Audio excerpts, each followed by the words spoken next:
মানে এই ম্যাচ হারলো বাংলাদেশ, এই ম্যাচটাও হারলো বাংলাদেশ। অবশ্য এত অবাক হচ্ছে কেন? জিম্বাবুয়ের বিপক্ষে সিরিজের প্রথম ওয়ানডে ম্যাচে আমাদের সামনে টার্গেট ছিল 142 রান, সেই ম্যাচে 25 রানে হেরেছি। এই ম্যাচে টার্গেট তো আরও 106 রান বেশি, 248 রান। সেই ম্যাচে বাংলাদেশ যে হারবে, ওইটা তো প্রথম ম্যাচের ধারাবাহিকতায় বলে দেয় যে আমরা শেষ পর্যন্ত গিয়ে 13 রানে ম্যাচটা হেরেছি। সিরিজ আমরা হেরে গেছি প্রথম 2 ওয়ানডে হেরে। ঘরের মাটিতে আমরা যে ওয়েস্ট ইন্ডিজ, পাকিস্তান, নিউজিল্যান্ড, অস্ট্রেলিয়ার বিপক্ষে টানা 4টা ওয়ানডে সিরিজ জিতেছি, বিদেশের মাটিতে গিয়ে জিম্বাবুয়ের কাছে সিরিজের প্রথম 2 ম্যাচ হেরে বিশাল একটা হোঁচট আমরা খেলাম। না, আমাদের 2027 বিশ্বকাপে সরাসরি কোয়ালিফাই করাটা এখনো হুমকির মুখে না, কিন্তু যখন ওই অঞ্চলটাতেই বিশ্বকাপ হবে, ওই আফ্রিকাতে, সেইখানটাতে যদি আমরা জিম্বাবুয়ের কাছে সিরিজের প্রথম 2টা ম্যাচে এরকম সুবিধাজনক অবস্থানে থেকে হেরে যাই, আগামী বছরের ওয়ানডে বিশ্বকাপের ভবিষ্যৎ নিয়ে তাই বড় প্রশ্নের সামনেই পড়ে যেতে হচ্ছে। এবং এই ম্যাচটাতে হারাতে ওই অত অবাক হওয়ার আরেকটা কারণ হচ্ছে, বাংলাদেশ এই ম্যাচটা জেতার অবস্থাতে ছিল, খুব সহজেই জেতার অবস্থাটা ছিল। ভাই আমাকে বলেন, এখনকার ওয়ানডে ক্রিকেটে শেষ 15 ওভারে 90 রান প্রয়োজন, হাতে 7 উইকেট, এটা আমরা নিতে পারবো না। শেষ 10 ওভারে 57 রান প্রয়োজন, হাতে 5 উইকেট, এইটাও পারবো না। শেষ 5 ওভারে 30 রান প্রয়োজন, হাতে 4 উইকেট, এইটাও পারবো না। আমরা তো আসলে কিছুই পারি নাই, তা পারবোটা কি?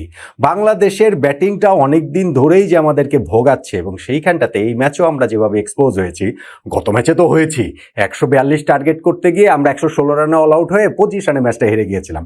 আর এই ম্যাচে সেটা যে রিকভার করার সুযোগ ছিল, শুরুতে সেই প্ল্যাটফর্মটাও আমরা পেয়েছিলাম, কিন্তু শেষ দিকে গিয়ে বাংলাদেশের বিচ্ছিরি ব্যাটিংয়ের কারণে ম্যাচটা আমরা যাচ্ছে তাই এইভাবে হেরে গেলাম, সিরিজটাও আমরা হেরে গেলাম।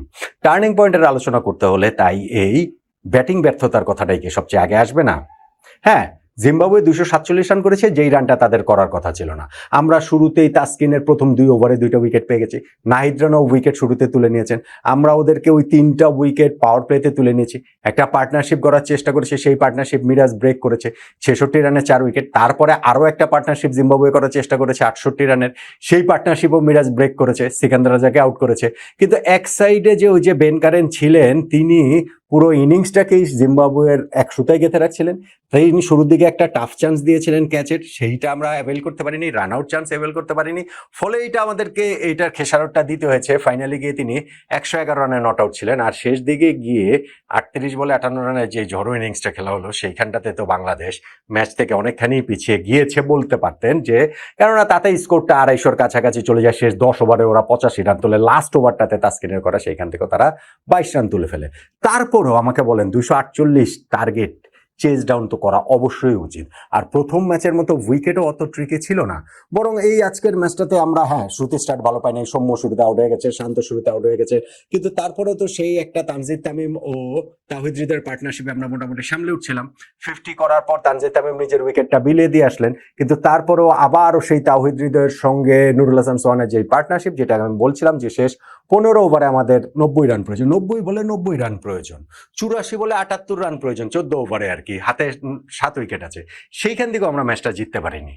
তাওহিদ হৃদয় তিনি আউট হয়ে গেলেন, তিনি উইকেটটা ছুড়ে দিয়ে আসলেন স্কোয়ার লেগে ক্যাচ দিয়ে, এবং তারপরে গিয়েও আমাদের ওইখানটাতে মোসাদ্দেক হোসেন সৈকত এলেন এবং গেলেন, যেই পুল করার চেষ্টা করলেন মিডনে ক্যাচ দিয়ে।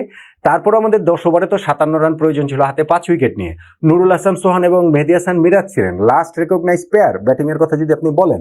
এবং যখন আমাদের ওরকম একটা অবস্থা থেকে 49 বলে 41 রান প্রয়োজন, হাতে 5 উইকেট নিয়ে, এই অবস্থাতে কি এখনকার ওয়ানডে ম্যাচ কোনো টিম হারে?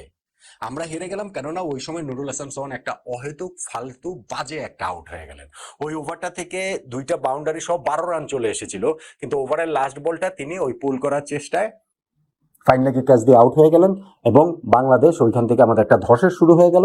সোহান সেট ব্যাটসম্যান ছিলেন, 41 বলে 38 করে আউট হয়েছিলেন, এরপরে ছিলেন শুধুমাত্র মেহেদী হাসান মিরাজ। তারপরেও তো আমি বললাম রে ভাই, শেষ 30 বলে 30 রান প্রয়োজন ছিল, হাতে 4 উইকেট। পৃথিবীর কোন দেশে টেলেন্ডার এরকম ভঙ্গুর যে শেষ 30 বলে 30 রান 4 উইকেট নিয়ে করতে পারে না? আমরা করতে পারি নাই। ওই সময় হচ্ছে রিশাদ আউট হয়েছেন, তাসকিন আউট হয়েছেন, শরীফুল আউট হয়েছেন, এবং আউট হওয়ার আগে ওই যে লাইট টাইট নিয়ে খেলা যেন বন্ধ হয়ে যায়, সেই জন্য যেই নাটক টাটক করা হচ্ছিল, একবার ইনজুরির ভান করছে, এই করছে সেই করছে, এগুলো করে ব্যাটসম্যানদের কনসেন্ট্রেশন ব্রেক হয়। ভাই জিম্বাবুয়ের মতো দলের বিপক্ষে যদি শেষ 5 ওভারে 30 রান করার কনফিডেন্স আমাদের না থাকে, আমাদের যদি মনে হয় যে অন্ধকার যদি আরেকটু হয়ে আসে, খেলা যদি কল্ড অফ হয়, তাহলে আমরা এগিয়ে থাকার কারণে এই ম্যাচটা জিতে যাব, তাহলে আসলে বাংলাদেশ জয়টা ডিজার্ভ করে না। এবং সত্যি সত্যি যখন আমরা ওই 3টে উইকেট হারালাম, ছিলেন শুধুমাত্র মিরাজ শেষ ভরসা হয়ে। তার শেষ মানে প্রয়োজন ছিল আমাদের 12 বলে 14 রান। মিরাজ যেহেতু স্ট্রাইকে ছিলেন, আসার জায়গাটা ছিল। আর আজকে যেহেতু মিরাজ খুব ভালো বোলিংও করেছেন, বাংলাদেশের বেস্ট বোলারও তিনি ছিলেন, 2টা খুব গুরুত্বপূর্ণ উইকেট নিয়েছেন। ফলে আজকের ম্যাচটা মিরাজের নিজের করে নেওয়ার খুবই সুযোগ ছিল, কিন্তু ওই বলটাতে পুল করতে গিয়ে তিনি স্কোয়ার লেগ ফিল্ডারকে ক্যাচ দিয়ে আউট হয়ে গেলেন। বাংলাদেশ 13 রানে ম্যাচটা হেরে গেল। বাংলাদেশ ঘরের মাটিতে, আমি বলছিলাম ব্যাক টু ব্যাক এতগুলো সিরিজ জয়ের যে কনফিডেন্স ছিল, অ্যাওয়েতে গিয়ে এই সিরিজটার প্রথম 2টা ম্যাচ হারাতে সেটা একটা বিরাট বড় ধাক্কা খেলো, অনেক বড় হোঁচট খেলো। এবং 2027 বিশ্বকাপ পরিকল্পনার পথেও এইটা একটা কাটা বিছিয়ে রাখলো আমি বলবো। এবং এই ম্যাচটা পরাজয়ের পেছনে অবশ্যই বেন কারেনের ওই ইনিংসটার তো গুরুত্ব আছে, শুরুতে তার ক্যাচ ফেলার গুরুত্ব আছে, লাস্ট 10 ওভারে 85 রান কনসিড করার গুরুত্ব আছে, লাস্ট ওভারটাতে 22 রান কনসিড করার গুরুত্ব আছে। কিন্তু আমি স্টিল মনে করি ব্যাটসম্যানদের এই ম্যাচ জেতানো উচিত ছিল। স্টিল আমি মনে করি তাওহিদ হৃদয়ের ম্যাচ ফিনিশ করা উচিত ছিল, তিনি ব্যর্থ হয়েছেন। নুরুল হাসান সোহানের থাকা উচিত ছিল, তিনি ব্যর্থ হয়েছেন। ওই জায়গাগুলোতে আমরা একের পর এক উইকেট হারিয়ে ফাইনালে গিয়ে ম্যাচটা হেরেছি। এবং আমি বলবো যে আসলে টার্নিং পয়েন্ট যদি বলতে হয় তাহলে নুরুল হাসান সোহানের উইকেটটা। কেননা ওই সময় ম্যাচটা আবারও আমরা আমাদের নিজেদের গ্রিপে নিয়ে আসছিলাম।